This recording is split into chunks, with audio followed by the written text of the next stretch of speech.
ladies and gentlemen, we have come to the point where we're going to continue with the event itself, all right? So, starting with today's panel discussion, all right? So I'd like to introduce to you the moderator and speakers for session number 1. So ladies and gentlemen, of course, the moderator for this session will be Rekha Reddy. And let me tell you something about her. Rekha Reddy is a senior financial sector specialist in the World Bank Groups of Finance, Competitiveness and Innovation Global Practice. Currently, she's based here in Kuala Lumpur and she manages the bank's engagement on financial sector issues in Malaysia. And of course, Rekha joined the World Bank as a young professional in 2008 and has worked across the Asia and Latin America regions where she managed lending operations, technical assistance and research programs. So prior to joining the World Bank, Rekha worked at the Federal Reserve Bank of New York and at Microfinance Network, ACCI, and Archeon International. All right, so that is our moderator. But now, let me introduce to you to our panelists for today. We have 3 amazing panelists. In fact, extraordinary portfolios. Ladies and gentlemen, we have the first panelist, Mr. Dmitriy Aksakov, the Executive Director of VEB.RF, State Development Corporation, Rajan Federation. And Dmitriy joined VEB.RF in 2019. And is an executive director within the business unit responsible for ESG banking. So prior to joining VEB.RF, he was working as an investment banker focused on working with private equity funds and technology with clients. So with UBS in New York and with Deutsche Bank in London as well as Moscow. Next up, we have Mr. Norhalim Yunus, Chief Executive Officer of Malaysian Technology Development Corporation, Malaysia. And MTDC, as you all know, is a wholly owned subsidiary of Khazanah Nasional, the investment arm of the Malaysian government itself.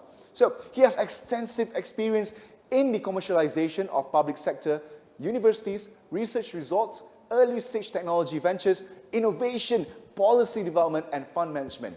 And he is one of the pioneers in the public universities, research institutes, R&D resorts commercialization in Malaysia, and has played many roles related to the overall development of Malaysian technology commercialization ecosystem, and as a venture capital fund manager, government grant manager, incubator manager, and as industry experts in various public sectors innovation-related committees. And last but not least, we have Eva Gutierrez, lead financial sector specialist in the Europe and Central Asia region, so of World Bank. And she co-chairs the state-owned enterprise SOE, Community of Practice COP, and previously led the state-owned financial institutions Community of Practice. And she has worked on state-owned bank reform in many countries through advisory and lending operations, including Brazil, Mexico, Turkmenistan, Uzbekistan, and Vietnam. All right, so she has also published several articles on various financial topics, including reforming development and cooperative banks. Prior to joining the World Bank, she has worked for the International Monetary Fund, IMF, with focus on macro financial issues. So, those are your panelists. And now, ladies and gentlemen, without further ado, let us start session number 1. With that, Rekha, the stage is yours. Today, the format of the session will be that each panelist will make a brief presentation. Then I'll start the conversation off with a few questions on high-level themes and trends. And then please, for you, the audience, if you could submit your questions, we'll be opening up the floor to give the audience to ask your questions for the panelists. So without further ado, let me please pass along the session to our distinguished panelists. First up will be Eva Gutierrez, lead financial sector specialist for the World Bank Group. Eva will be opening up the session with her presentation, Industry 4.0, its impact on the economy and the financial sector, and implications for DFIs. Eva, please go ahead.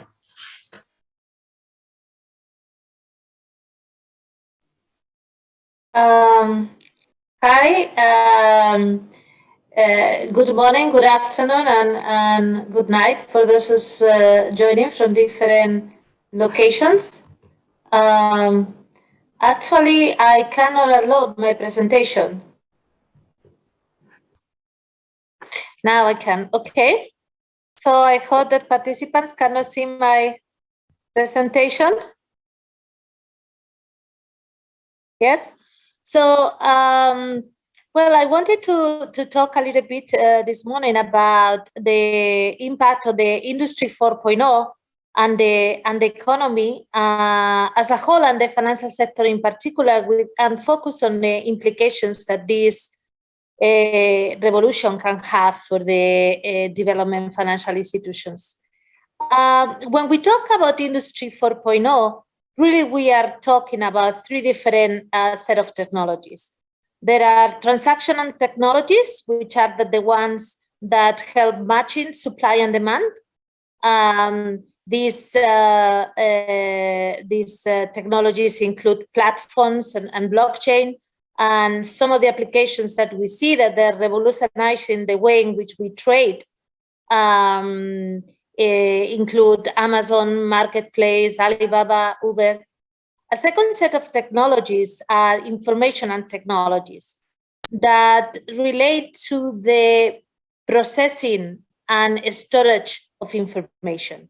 And the technologies involved in this stream include cloud computing, big data analytics, and machine learning. And some of the most famous companies that have mastered and applied these technologies include probably Google and Facebook. And finally, we have the operational technologies. These are the ones that are mostly applied to manufacture, but also services. These technologies focusing on automatization and replacement of labor. And we have here small robots, 3D printing, drones, and some of the big names in industry are already applying these technologies, like Aksakov, Fanuc, and others. And the application of these technologies is revolutionizing manufacturing and services and the economy at large, and therefore this has implications for the financial sector. But the financial institutions are applying themselves these technologies, and this is also changing the landscape of the financial sector. I wanted to focus on a few implications of this revolution. I think that one that we see clearly is that probably we will see a greater role for alternative finance. And by alternative finance, I mean non-bank loans, but other types of non-bank financing, basically. And why is that? Well, on the one hand, we have new enterprises that are entering the market with innovative and disruptive business models. And we also see that existing firms operating in the market have to invest to adapt to the new technology, to digitalize, to apply the new business models. And this requires a lot of innovation financing. And we know that the banking sector, the traditional loan, is not a good instrument for innovation financing because the risks are high and you don't have the upside of the innovation. Therefore, there are other forms which are better placed to finance innovation. And therefore, we will see much more private equity, venture capital, IPOs, which are the natural exit to the PA and the VC, crowdfunding, and private debt funds and equity funds. And here, well, the World Bank is working in many countries supporting the development of these types of alternative financing, working with the regulators and with the governments, but also working at the level of the institutions. And we work on crowdfunding. For example, we have developed regulation in several countries. We are working, for example, with the Development Bank of Jamaica to develop SME equity funds. We have worked on SME loan securitization in Jamaica, but also actually in Russia with the SME Bank. In Russia, we have developed the multi-origination securitization platform, and in many other countries. And one example, for example, in which we work with the regulator, but also with DFIs, is the case of Colombia. In Colombia, the World Bank supported amendments to a regulation that allow pension funds, a large institutional investor in Colombia, to acquire or invest in debt funds, which are non-traded instruments. So once the regulatory framework was put in place, Bancoldes, a development bank, focused on SME, with other investors, created a fund of funds that then invested in different debt funds that provided credit to SMEs in the form of senior debt, mezzanine, or subordinated debt. In reality, this ended up, the focus was SMEs initially, they ended up being more medium and large, but over time what we see is that the debt funds, instead of originating the loans, are starting to purchase packages of loans from fintech. So actually this is going down again to the SME level. And to further foster the ecosystem, we work also, the World Bank work with the Fondo Nacional de Garantías, which is the deposit insurance agency of Colombia, to come up with a warranty product for these debt funds, debt SME funds, and to catalyze investment. So what they did is they estimated using the transition probability model that they use in FNG, they estimated that these portfolios will have more or less a 10% expected loss. So they decided to cover with the warranty 90% of the expected loss. And they slice the risk in a way that different players will assume the risk. The first tranches of the risk, they were incorporated in the price of the warranty that it was charged to the debt fund. So eventually this was passed to the firms. And then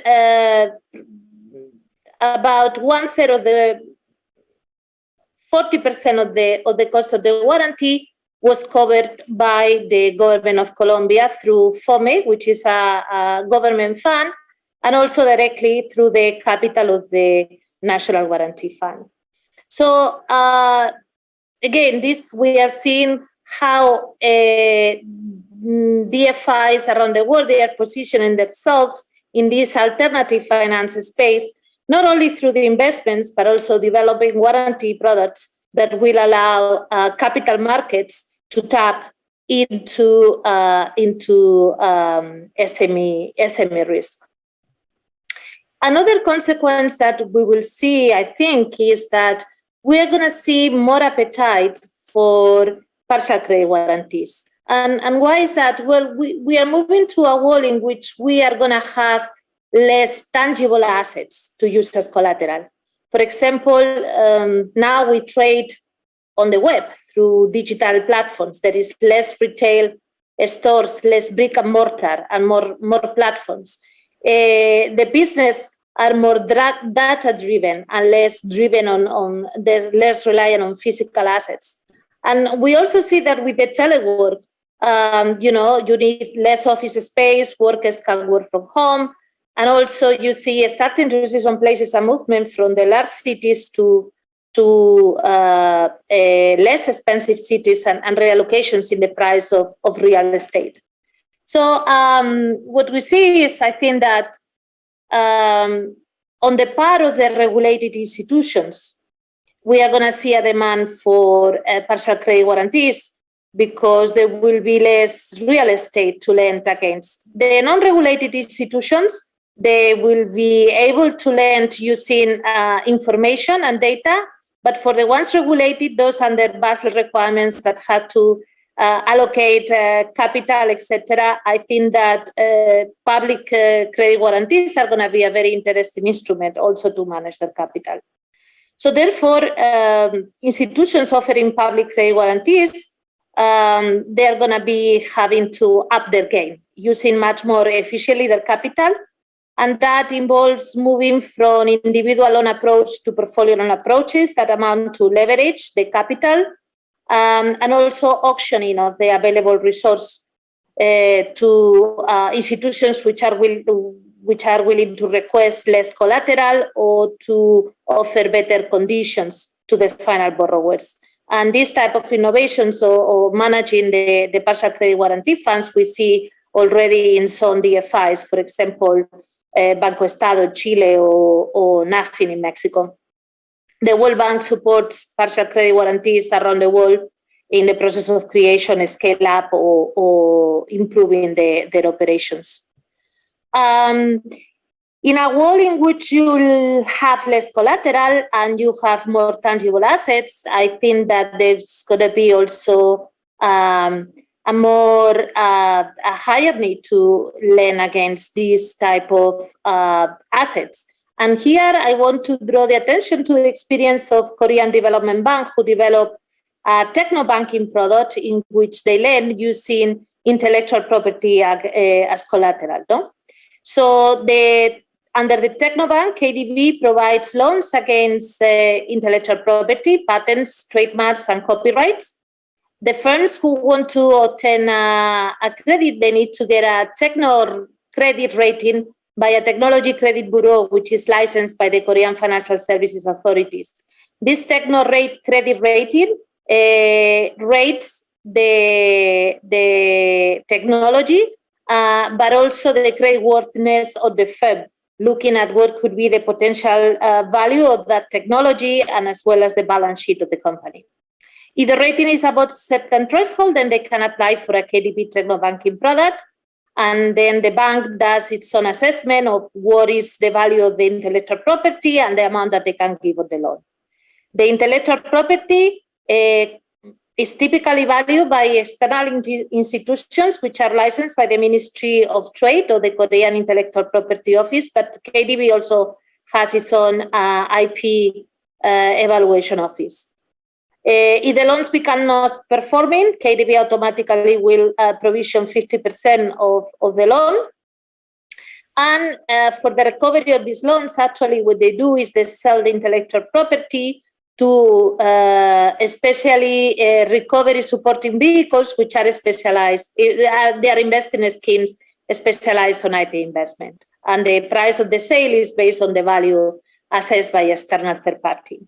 So this is a very interesting system to lend against intellectual property, and that creates not only a product, the KDB solution, but actually an ecosystem of players and participants that make possible this solution. Finally, as I was mentioned, Industry 4.0, it's also affecting directly the financial services as the financial system, as the institutions themselves start offering digital financial services. And this has implications for financial access and competition, positive implications, because you manage to improve the efficiency, introduce new players, reach out to new type of customers, but also presents some risk because you have entrance of new players, sometimes with not strong backers, and also cryptocurrencies and all of these other developments could pose financial stability risks. So the World Bank, jointly with the IMF, developed the Bali FinTech agenda, in which the aim is to support the sound development of digital financial services through regulatory actions, supporting to the infrastructure and the industry, and actually also through financial education. DFIs have to also jump into this digital financial regulation, and we see the efforts across the board. So the first type of efforts relate to the effort to digitalize the product offering of the institutions. So, for example, now we see several development banks that offer online loans. CIBD in India, for example, BDC, the Development Business Bank of Colombia, they are able to, for the small loans, origination and disbursement online happens in 24 hours.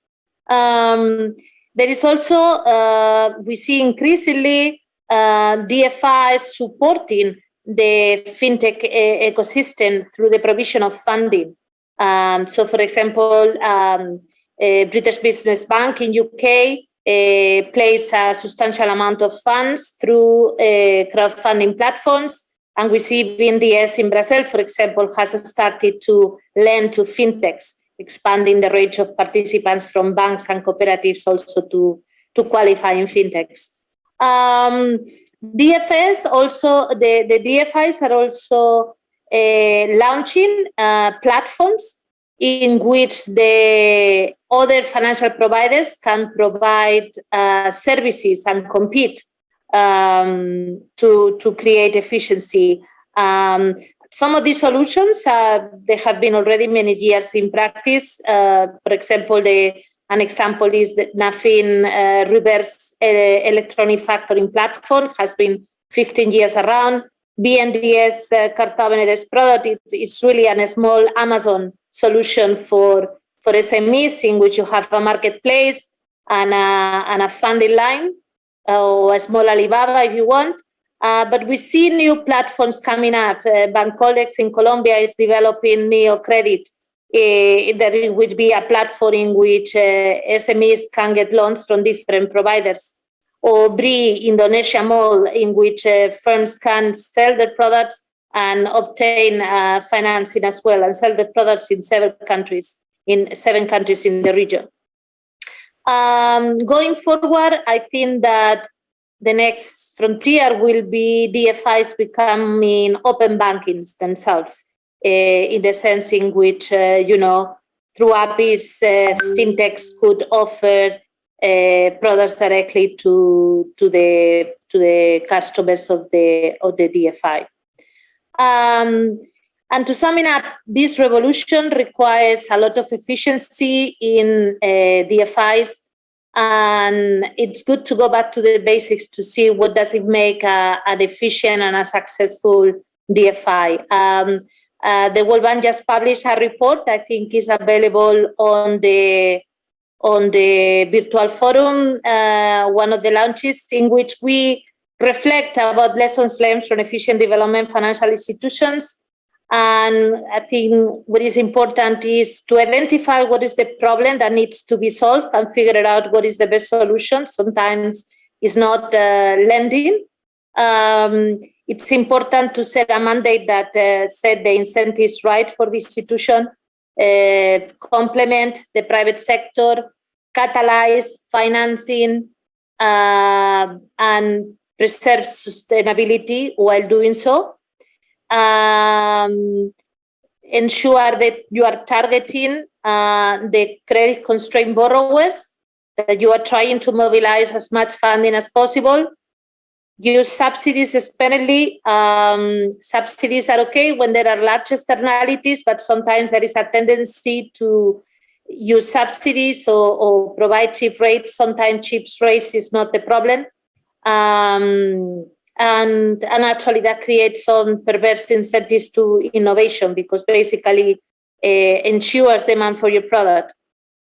It's important that institutions are managed efficiently, more like a bank than a public agency, in the sense of agility, ability to attract and retain good staff. It's important to ensure good corporate governance, adequate risk management, and a system of incentives that is well aligned, including remuneration of and evaluation of performance. It's important to ensure that institutions are properly supervised and operate in a level playing field. And if, political influence, it's difficult to overcome, then perhaps operating in second tier, meaning through financial intermediaries or through facilitating exchange through platforms, etc., is probably the best way to go. And with that, it's all I had to say. Thank you very much for the opportunity to share some thoughts here. Thank you very much, Eva. Those are a lot of interesting experiences from around the world, and that sets our stage very well for our next speaker. Next, we have Dato Norhalim Yunus, who will be speaking about the Malaysian Technology Development Corp innovation to drive local talents and solutions for IR 4.0 adoption in Malaysia. Dato Norhalim, the floor is yours. Thank you very much, Rekha.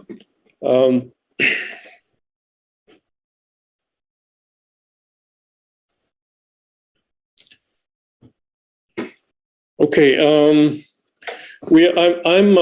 MTDC is a venture capital company which was formed about almost 30 years ago, and we were actually started by the government as well as the private sectors. Yeah. And I think this was one of the earlier experiment, if you like, of trying to set up a venture capital company involving both the public and private sectors. And initially, we started with a small amount of fund as a venture capital company, but later we went on to manage some grants on behalf of the government, and then we also raised funds from the private sector. So I think these are things that companies or DFIs is a good complementing agency to work with. Because essentially, I think learning from our other partners in the DFI industry, a lot of the products are in the form of loans, right? And a lot of companies, especially in developing countries, maybe not in a position to take up those loans. And when we talk about the fourth industrial revolution, we talk about both the users of the technology and the creator of the technologies. And when we talk about the creator of the technologies, then sometimes the risk appetite does not match, because financial institution by nature will have a different sets of risk appetite compared to, let's say, venture capitalists and other type of funders. So for the past 30 years, we have been working in this field, and I would like to share a little bit of my experience. And I would be most happy to hear the other experiences from the other speakers as well as participants in this forum.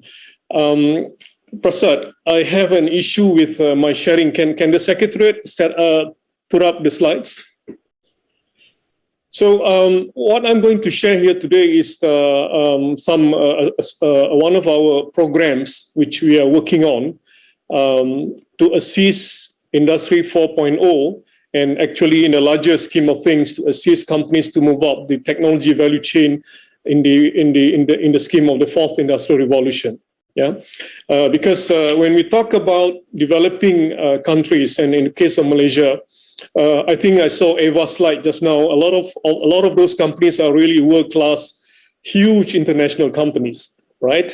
And if you want to talk about developing our own MSMEs, and how do we work with them so that they can go up the value chain, then we have to look at what kind of technologies that they need, and we need to go and support the technology developer, as well as we need to look and support the technology users. Yeah, so you have the companies that are going to acquire technologies, move up the technology value chain, become more technology agile, and increase their content of technologies, as well as we want to support companies that are developing technologies so that they can be utilized by the MSMEs.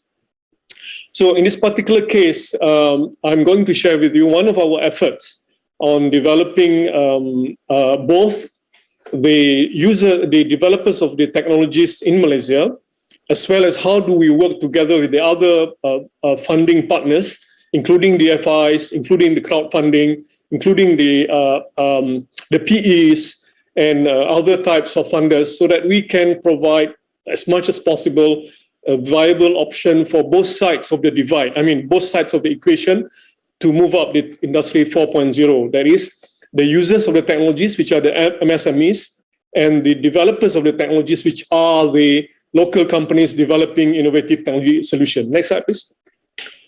So next, please. Yeah. So actually, whenever I talk about Industry 4.0 or 4IR, I do ask myself whether actually are we really in a position to talk about it, realistically, because many companies in the developing world are not anywhere near 3.0 at all. Yeah.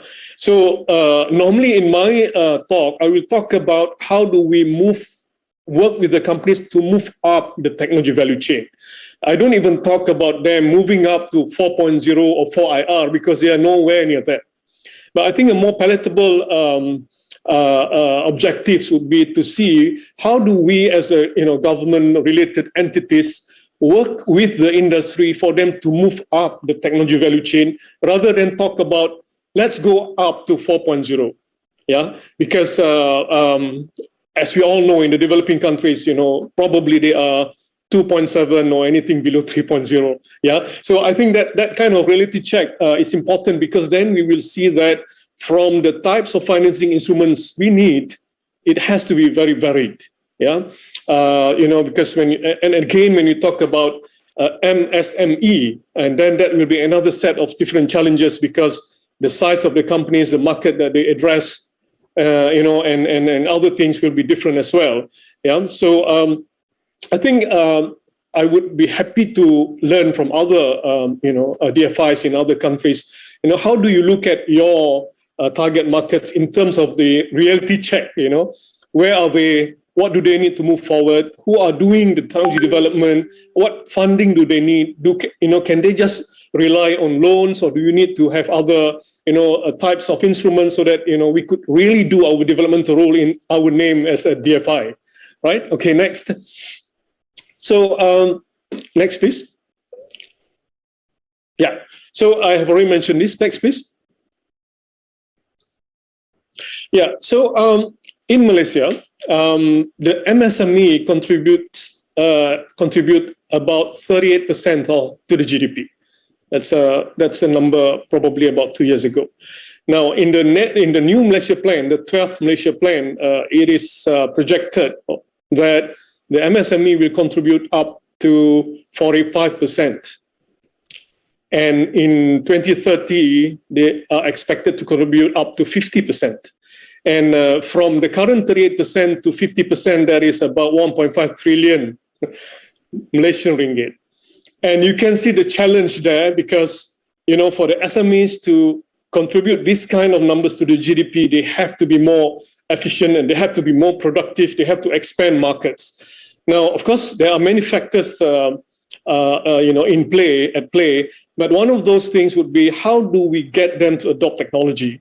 And this is where, one of the things that is important would be the financing instruments. Because on the developer side, people who are developing technologies for the SMEs, they would be at something that would not be, normally be considered by the DFIs because of the risks level, right?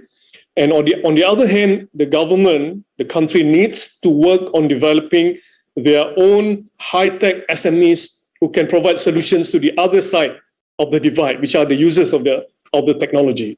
And this is where I think the role of developmental financial institutions and other types of financing organizations become more important. Yeah? In our case, I'm going to share later that's why, even though we started as a venture capital company, the traditional venture capital way, but we look at it and we think that we need to do more than that. Complementing the other DFIs and the other public policy interventions, so that we can actually assist the MSMEs to acquire technology and to become more productive and to become more competitive. Right? Next, please. Right. So one of the things that we have done a few years ago, when the government of Malaysia launched the Industry 4.0 program, was that we thought that, we have funded companies for the last 20 odd years, and we have maintained the linkages with these companies. Most of them are technology-based companies or companies which have a high technology content. So we thought that, it would be very useful for us to sort of have a place where they can congregate, or they can, come and work together. And while physically we have a place which we call the Center of Nine Pillars. Now, of course, the Industry 4.0 have many, shall we say, definition. There are 9 pillars, 12 pillars, 11 pillars, 14 pillars. So we chose to have 9 pillars. And we then set up the place where essentially we tried to get our companies to work together. Yeah, I think one of the things that we have, we have actually come to understand or realize and try to promote is that as we move forward, we can't have this idea that we want to work alone anymore. I mean, maybe 40 years ago, 50 years ago, you start a business and you tend to see yourself as the only one and you want to compete with everybody. But I think now, with the world becoming smaller and you have all this concept of competition and collaboration, so we thought that okay, we have funded all these companies in the 4.0 sectors, and they may be competing in some subsectors, but let's get them to work together. So what we have done was that we formed this center we call Center of Nine Pillars, and we invited all our technology companies that we have funded to come together and work. Right, and at the same time, we also get in touch with the other DFIs in Malaysia to work together with us. So we are a member of the ADFIM, which is the Association of Developmental Financial Institutions of Malaysia, and we also work with the other venture capital companies, and we also work with the crowdfunding platforms. Right. So the idea here is that we would like to get our companies within MTDC's ecosystem to work together so that we can actually develop solutions, product and solutions that can meet the needs of the MSMEs in Malaysia. Now, obviously, I think as what Eva has mentioned, showed in her slide, that there are other solution providers, international solution providers out there, big names, and but the MSMEs might not be in a position to acquire those kind of technologies yet. So what I was saying just now was that we want them to move up step by step. There's no point buying the most expensive robotics instruments if you don't have the people managing it, you don't have the people knowing how to make the best use of it, and again, to repair it if it needs to be repaired. So I think those are the considerations that we have when we started with this idea. We would like to develop technology and solutions for our own MSMEs for the new tech startup in Malaysia to start with, but with an eye to export it at least to the regional market, which are essentially the same as us in terms of their technology readiness and technology development stages, right? Okay, next slide, please. Okay, so these are some of the examples that we have worked with. Of course, we are not your conventional venture capital company, because as I said, when we started, we were formed as a venture capital company, but we ended up with working with many partners. MTDC is an agency under the Ministry of Science, Technology and Innovation of Malaysia, but we work across multiple ministries because, as you can see, when you want to talk about developing SMEs, technology is only one of the components, right? We have to work with people producing the workforce, the Ministry of Higher Educations. We work with the Ministry of International Trade and Industry, and we work with a few other ministries as well. When the needs arises, and we also work with the private partners as well as the industry association. I think this is from a policy intervention perspective.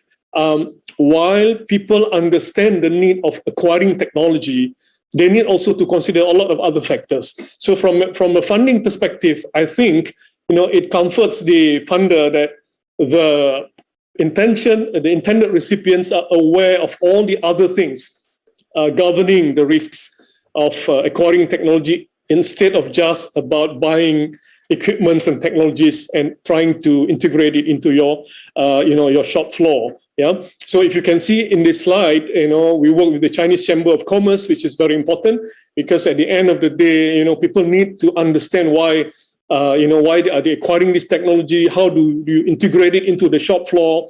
And if you want to take a loan, of course, the first thing first is that if you increase your productivity, do you have the market access? There is no point having the ability to produce more, faster, cheaper, but the market is not there. So I think those are the other considerations that we are looking at, and we're working with multiple partners so that we can really give the best services to our company recipients. Next, please. So I think this is another a broader description of what we're doing. As you can see on the top, we are working with several parties on the workforce side, because at the end of the day, before the MSMEs can acquire technology, they must have people within the company who can receive the technology, who can operate the technology, who can manage the technology. Right? So there's no point buying high tech, but you don't have internal capacity and capability to utilize it and make the best use of it. So we work with a few parties on this issue of workforce, because we have traditionally invested in tech companies, and we can link our undergraduates so that they can go for trainings at these tech companies that we have invested in, right? So that sort of give us a linkages of, a deeper linkage, not just on investing in companies, but, a step backward or a step back to look at what are the resources you need in terms of the people. Now, on the left side, again, we work with the government in terms of looking at what would be the job that would be needed in the future based on the companies that we have funded. So we also work with our companies to look at what would be the projections moving forward in terms of jobs. And on the right side, we talk about solutions for the MSMEs. Now, I mentioned earlier on in my presentation, at the end of the day, in developing countries, a lot of MSMEs are nowhere near 3.0. More so 4.0. Therefore, a lot of work needs to be done collectively by everybody. The policy interventions are not just about financing, but also about workforce and other things. And in this case, we work with, on the bottom list there, a lot of private sector partners as well, to assist MTDC as well as the government, so that we can actually, create an impact in terms of moving our MSMEs forward towards reaching 3.0, 4.0, and then, the fourth industrial revolution. Yeah, so we have all kind of companies, of course, at the end of, at the top tier of those tech companies, we have companies in AI, in, collaborative robots, in things in nanotech, which would be suitable for the larger companies who are ready to move up. But we don't forget also technologies which are meant or can be acquired by the MSME, which are at the lower level of technology readiness. Yeah, and we also, next please. And we also work, I mentioned just now, in terms of the funding side, we work with the DFIs, the traditional DFIs, the banks, the developmental financial institutions. We are also working with the crowdfunding institutions. We fund them, we invest in the crowdfunding companies, and we co-invest with them as well. So because I think before some of these companies are ready for DFIs, they need to, sort of cross the chasm, as you like, the valley of death, if you like, some people say. And those are where the risks are very, very high. And in that case, we work with multiple partners, either venture capitalists or crowdfunding providers, as well as the PEs later on, so that they can actually move up the growth stage and become, funding possibilities for the DFIs. Yeah, so we work with universities, we work with industries, with the government, and we work, of course, with the people as well. So next, please. So I think generally that's what we have done. This is one of the things that we are doing. Of course, it's one of the activities that MTDC is doing at this point in time. But I have decided to share this because it sort of encapsulates, I think, from a developing country point of view, that for us to move our industries up the value chain, we need to get everybody on board. And it is not only on the financing thing, even on the financing activity, you need to actually try to get everybody to be working together across the financing risks appetite, from the very high risks at the angel and the venture capitalist level to then, probably also to involve the public in terms of the crowdfunding and then the other, financing agencies, commercial banks. So I think that's all for me today. Rekha, thank you very much. Thank you very much, Dato Norhalim. I think that was a really excellent presentation that gives us many insights into the environment for technology adoption within Malaysia and the ecosystem of the different players that are all working together on IR 4.0 issues. And just a reminder to the audience that if you have any questions for Dato Norhalim, for our first speaker, Eva Gutierrez, and our next speaker, Mr. Dmitriy, to please to type those in, as we'll be sharing those with the speakers shortly. So now it's my pleasure to introduce our final speaker of the panel, that is Mr. Dmitriy Aksakov. Thank you very much, Dmitriy, for joining us from Moscow, where the sun has not yet risen, and sharing your insights today. Dmitriy will be speaking today about how to leverage the green financing system in Russia towards some of these IR 4.0 goals. And Dmitriy is as the introduction mentioned, he's an executive director at VEB, the State Development Corporation of the Russian Federation, which is Russia's largest national development institution. Dmitriy, the floor is yours. Thank you, Rekha, for the kind introduction. And good morning, everyone. Good afternoon, good evening to everyone watching around the world. I wanted to thank the previous speakers for very interesting presentations, which were focused on SMEs, on technological transition. I am going to present today about building the green finance system. Essentially, my presentation is going to be focused on ecology, on climate and decarbonization. As you well know, many countries around the world have announced their goals in terms of achieving carbon neutrality. For example, the European Union has announced that it's going to achieve carbon neutrality by 2050. China has announced that its ambition is to achieve net zero by 2060. India recently announced the goal of 2070, and Russia in October this year has said that 2060 is our goal for reaching the carbon neutrality. Obviously, these, in conjunction with the fact that many countries around the world are introducing so-called carbon border adjustment taxes, i.e. taxing the production with a carbon footprint which is above certain threshold, many Russian exporters are faced with a goal of having to decarbonize, having to ecologically modernize their production in order to be competitive internationally and also in order to meet the national goals. And obviously with the decarbonization goal, the big question is that how to finance these transition, because obviously decarbonization is an expensive project, and many of the technologies are expensive. Some technologies are still non-existent, and sorry, I'm just trying to share my screen.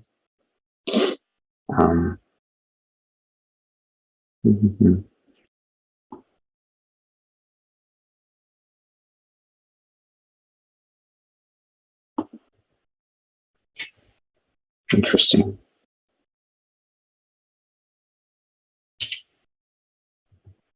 Dmitriy, you can see your slide on the Russian taxonomy. Yeah, I can see that as well, but I wanted to share it from my computer so that I can change the slides in accordance with my narrative. But okay, let's go with how it is right now.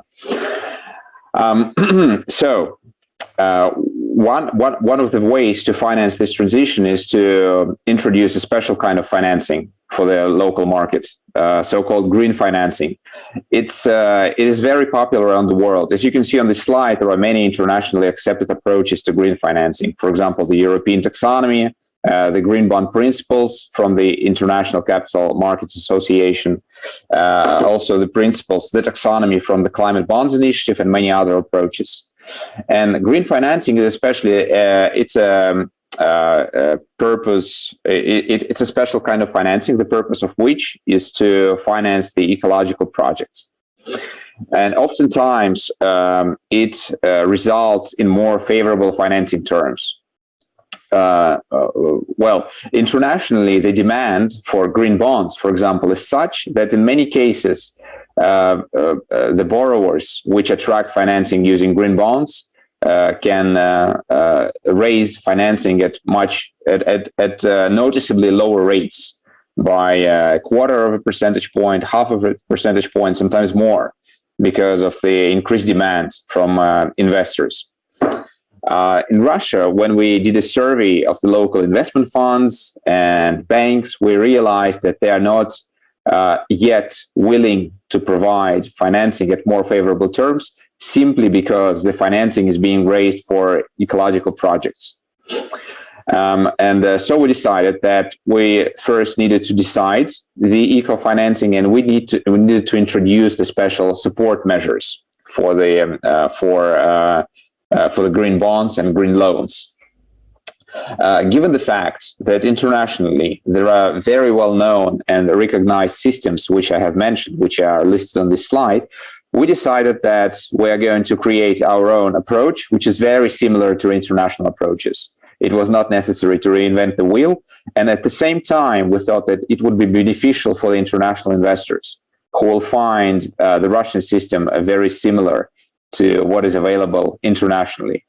So at the beginning of 2020, we commenced on creating the so-called Russian taxonomy, i.e. The document which essentially stipulates which types of production can be considered as green, which types of production can be financed with green financial instruments. And so we, as a development institution, have created the first draft, mostly drawing our inspiration from international approaches. Then we submitted it to the market, and many Russian companies from various sectors, as well as Russian banks and government agencies, as well as international specialists, have provided their comments on the document to make it first as relevant to the Russian economy as possible, and also as understandable to the international investor community as possible as well.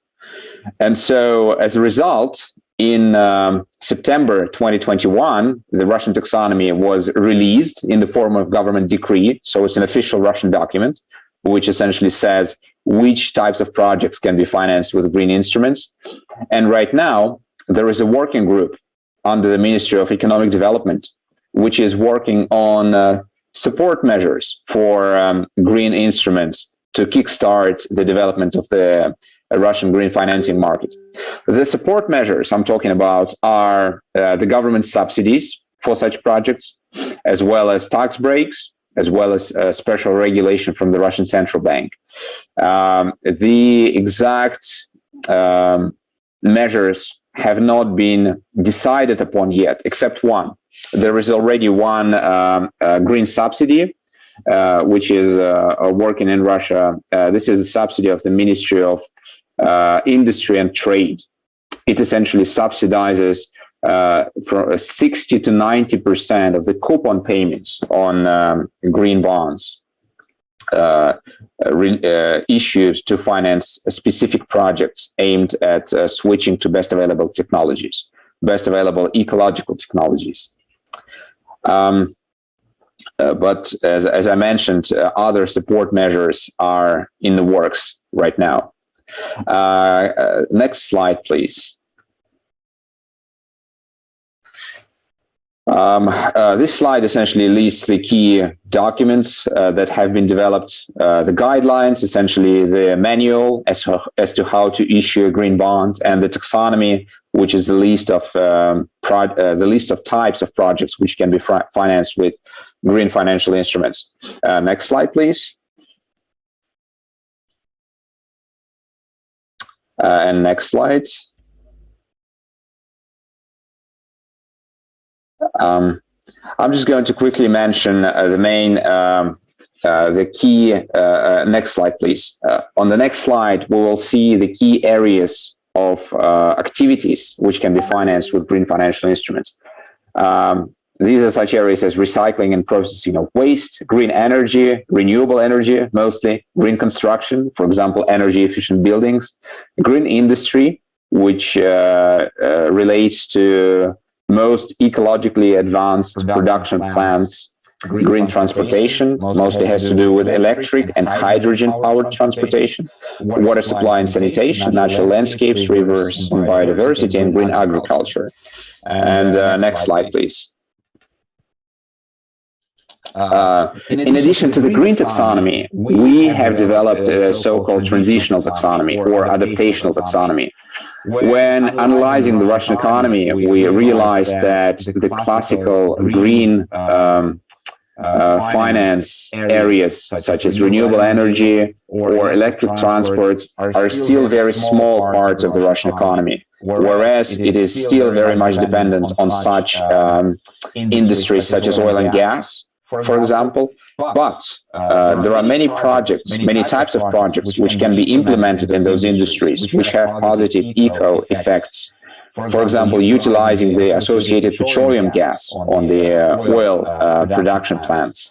And so we decided that we're obviously not going to call these types of projects green, because internationally this would be unacceptable. International investors would not accept these projects as green. But we will just say straight away that we have a special part of our taxonomy, which has a name of adaptational or transitional.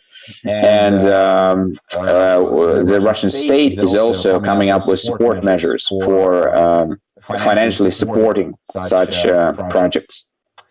I guess that's it with the presentation. I'm just going to add a few more things about VEB as the coordinator of the Russian development institutions. As I mentioned at the beginning of my speech, there are some technologies which are already available and which can be scaled. For example, renewable energy or electric transport. And these types of technologies, or electrification, or improving energy efficiency of real estate, these types of technologies, these types of projects can be financed with green bonds or green loans, because bonds and loans are essentially instruments for scaling the technologies which are already available and economically viable. But at the same time, there are many technologies which are either very young and therefore very expensive, such as hydrogen, or there are some technologies which have not yet even been developed yet. For example, low carbon air transportation. And in order for these technologies to develop, a different type of financing is required. The venture funds, angel investment, government grants, etc. And in its perimeter, VEB, the Russia's Development Bank, has other institutions which are focused on exactly these types of investments. We have venture funds in our perimeter, such as Fund Skolkovo. We have early stage funds, such as VEB Ventures. And our idea is that these funds, they provide financing for early stage projects. Some of these projects are still ideas. Some of these projects are only available on some small experimental facilities. And with the financing of these financial institutions, this technology can come to life, and then once it proves its economic viability and its and the market's demand for it, these technologies can be scaled with VEB, with loans and bonds, essentially. I guess this is it for my presentation. We have a very long and interesting road towards green transition ahead of us, and I look forward to questions and continuing this discussion. Thank you very much. Thank you very much, Dmitry. This was a really excellent insights into the Russian system, and both on the green financing side and then on the various technologies being supported by your different developmental entities there. So with that, we can move on to the question and answer period. Please do. We are starting to get some questions coming in via the chat. Please do submit your questions as well if you have insights that you would like to have from the panelists. I'm going to start off with a few questions of my own for the different panelists. The first one I would like to ask is related to risk management. All of our speakers spoke about the varying risk appetites of different players that are catalyzing technology adoption related to IR 4.0. So with the varying pace of these different DFIs active in the technology space, and they find themselves with investments that are inherently riskier or require a longer gestation period to fully mature, how can DFIs adjust their risk investment frameworks to assess and mitigate these risks while not slowing the rapid pace of innovation? I'm throwing that out to any of our speakers.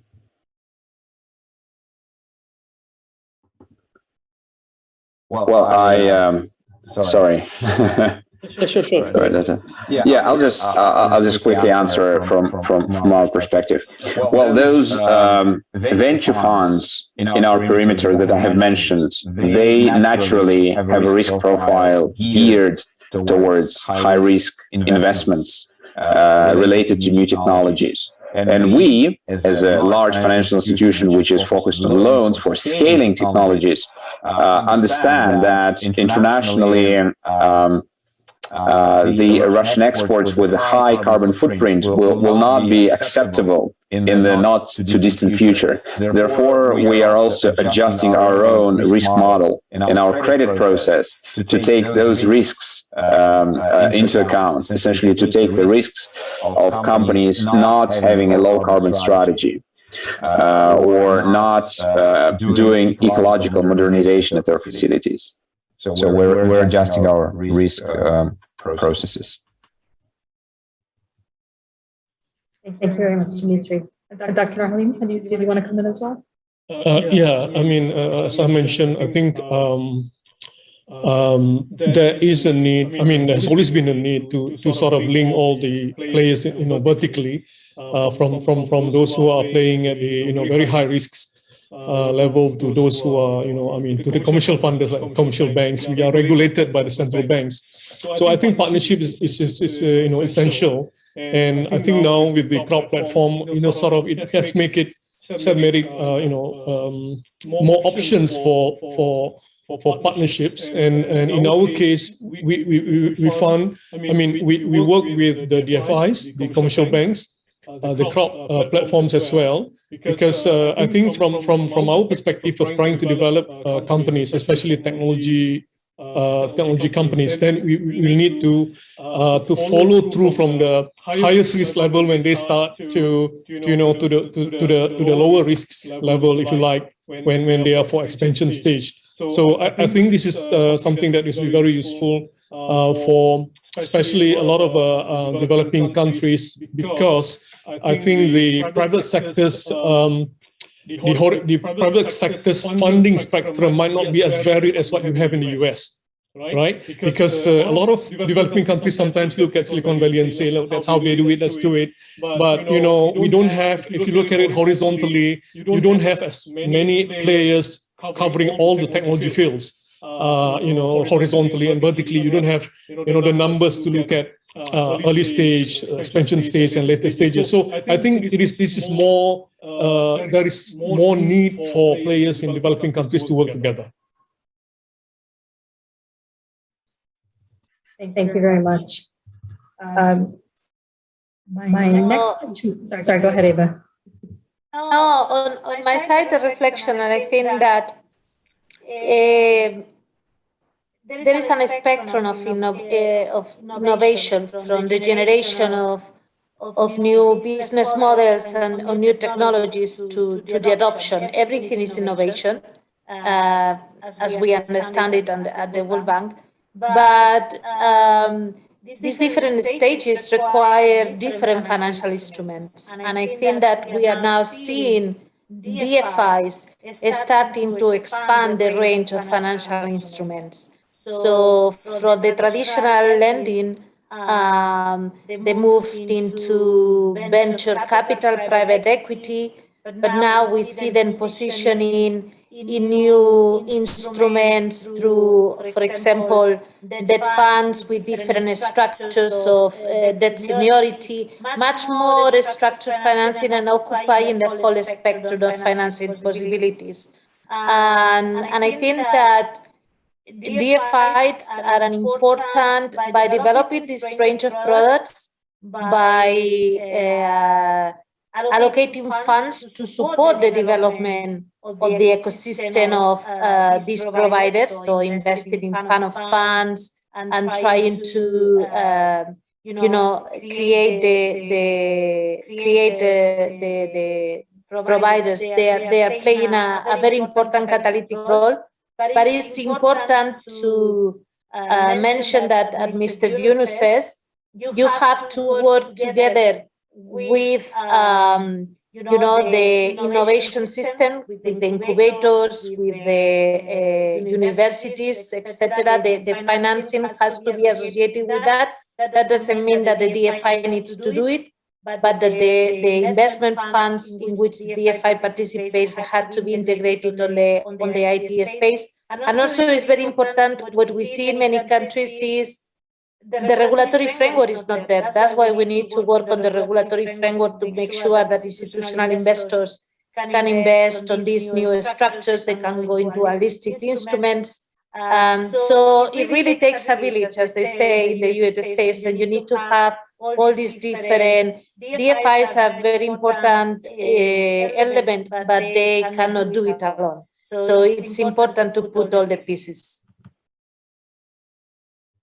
Thank you, Eva. I think that the cross-cutting elements, I think, is a good transition to the next question I had for our panelists here, which is we have different countries represented here in our audience, and I think some insights would be appreciated on what do you feel are the most critical elements of an enabling policy environment that's needed for DFIs who are seeking to channel the potential of the technology sector. Given that it cuts across technological, sectoral, social, and environmental domains.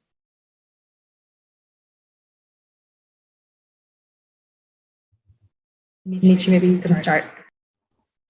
Sure. Well, I think for the development, especially for the national development institutions, it's important that there is a national framework towards achieving the sustainability goals, right? For example, for us, it's really helpful that Russia has a goal of achieving carbon neutrality by 2060. And as a result, there are many government policies which are being formed to support this transition. As I mentioned, there are financial support measures such as subsidies and tax breaks. And we, as a development institution, are also tasked with coming up with financial instruments to help support this transition. So my short answer would be that the state's guidance, the state's unambiguous guidance regarding the direction in which we need to go is really helpful. I think I've mentioned in my presentation that at least from the MSME perspective, the government has sort of of course, I agree with Dmitriy, and Malaysia has also set a target for the carbon neutrality, but I just want to focus on the MSME, which I said earlier, that the government has indicated its ambition for the MSME to contribute more to the GDP.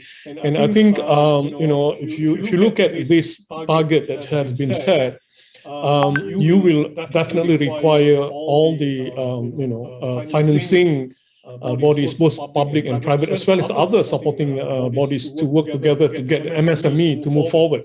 So I do think that by setting that target, then it's quite clear that what we need to do is to find ways to work with the MSMEs on how we get them to galvanize them to get to be more productive, and to contribute more to the GDP. And again, I think Eva has mentioned also that a lot of these things are not just about financing, but it's also about innovation, which can also be found in financing instruments as well. So I think that's quite important. And I think once you have set a target, then everybody needs to look at what can we do alone and together to support those targets that have been set. Thank you very much. So now we have a couple of questions from participants that we'll address right now. One of the ones that we received is how will Industrial Revolution 4.0 affect the operations of DFIs? As commercial banks turn to fully online digital banks, do you foresee that DFIs will also become fully digital? So perhaps I can share some thoughts on this one. I think, well, certainly the trend is for DFIs to increase their digital offer, and I provide several examples on the presentation how they are moving to do that. But one thing to take into account is that digitalization or digital banks are really those focuses more on the retail bank. When you are thinking about infrastructure financing, project financing, so more large ticket items are complex operations, this still requires a different type of approach that the digital environment, which is very useful for retail portfolios, massification, and processing at relatively large volumes of information, where you go on infrastructure or other types is a completely different business nature. So yes, SME DFIs, financial inclusion DFIs, they will go fully digital. But for the other type of DFIs, it's a different type of wall, and they will continue more in the real three-dimensional space. Thank you, Eva. Would any of our other panelists like to chime in on this one? Well, I can just quickly say that although the nature of what the financial institutions are doing can, in theory, be digitized, for example, the credit decisions, right, the risk decisions, they can all be digitized in accordance to certain models. But I don't think it's going to happen anytime soon, especially for those bankers who are working on large, complicated transactions, because a lot of the deal's success, significant part of deal success depends on personal interaction between people. For example, someone with a dream wants to build a huge factory to produce some kind of innovative ecological products. And they need personal interaction with bankers in order to get confidence that they will get the financing, that they will overcome all the obstacles, etc. So as a banker from personal experience, I believe that eventually it will go into the digital space, but probably not anytime soon. Thank you, Dmitry. So I guess I'll move on to another audience question, and this is a more of a broader question on some of the broader social issues and economic issues related to the emergence of IR 4.0. This question is that there are conflicting ideas on whether employment will see a decline with the emergence of IR 4.0. If developing economies in particular, we see a disruption of their labor market. The question, I believe, is whether low-skilled and mid-skilled jobs will be vulnerable to mechanization of processes, systems, and even people-oriented work, and particularly with respect to fear within the SME industry of what might come with IR 4.0. And there is a request for comments from our panelists on this thought.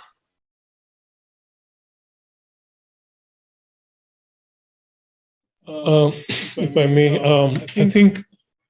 I think if you're looking at what Dmitry was saying just now, that in the short term, I think that's one in the short term. Number two is that where we are now. Like say, where are you? If you are in some very high tech nation somewhere, the answer might be slightly different.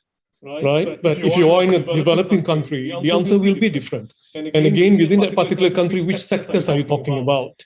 And how far away are they from not even to say 4IR, but 4.0 from a technology perspective.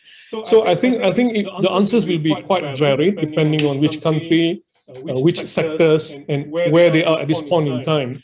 But generally speaking, I think in the next 10 years, for example, there will be some jobs that will be shared. There'll be some jobs that will be created, and there are different opinions on this. But looking at for example, in our case, I think if some of the sectors which are not so technology shall we say, do not have a very high technology content at this point in time, it will take some time for them before you're going to have all those technologies being implemented. And again, whether that will displace workers or not, it's yet to be really, at least, from my personal view, yet to be seen. Because where we have some projects that we have done, where we have reduced the numbers of workers required to do the manual jobs, but we will need knowledge workers to do the knowledge jobs. So you may share, say, 4 foreign workers, let's say in the furniture industry, doing pick and place, buy pick and place robots, for example. But you will need then 1 or 2 knowledge workers to manage the robots, to maintain the robots, to do a lot of things with the robots, because you will need those people until you have those kind of, Terminator kind of intelligence, where it will control the robot, which I don't think will come anytime soon, at least not in the next 1 or 2 or even 5 years. So the answer will be, again, it's not going to be a very simplified answer. I think it will depend on where you are, what you are doing, and which industries you are actually talking about. I think, Rekha. Thank you, Dato. Norhalim. That's a very good, good set of insights from you and Dmitriy on a very complicated question. Recording in progress. On this one, Go ahead, please, Eva. yeah, on this one, this is an interesting one. I just want to recall the World Bank in its World Development Report 2019 really tackled this question, or tried to provide an answer to the question of the future of labor and how Industry 4.0 was affecting workers, as the past industrial revolution, there are always winners and losers. There is a transition period in which there will be unemployment in certain areas till that labor is eventually reallocated and moved to other sectors. We are seeing, for example, retail losing workers, but logistics increasing workers as you move from brick and mortar shops to type of Amazon distribution channels. But I think that there's going to be a transition for certain, and I think that some of the lessons from the WDR report still resonate, which is the importance to invest in human capital. Regardless where you are, the requirements of the workforce are going to be more on the space of team building, solving problems. It's going to be require a different education and a different set of skills to navigate on these new realities. So it's important to improve human capital. It's important to enhance social protection. Because there's going to be dislocations and relocations of labor, and to the extent possible, to mobilize revenue through taxation to do the necessary redistribution to ensure that while productivity can increase, through the adoption of technology, there is, some redistribution that protects certain segments. So these are going to be big challenges going forward, but they will the same way that they thrive following the Industrial Revolution. I'm hopeful that we will thrive following Industry 4.0. Thank you very much, Eva, for those useful insights, in particular from the World Development Report 2019. So with the issue of IR 4.0, there also comes the issue of how do we measure whether DFIs and the associations that work with them measure their performance with respect to achieving their goals with respect to technology adoption.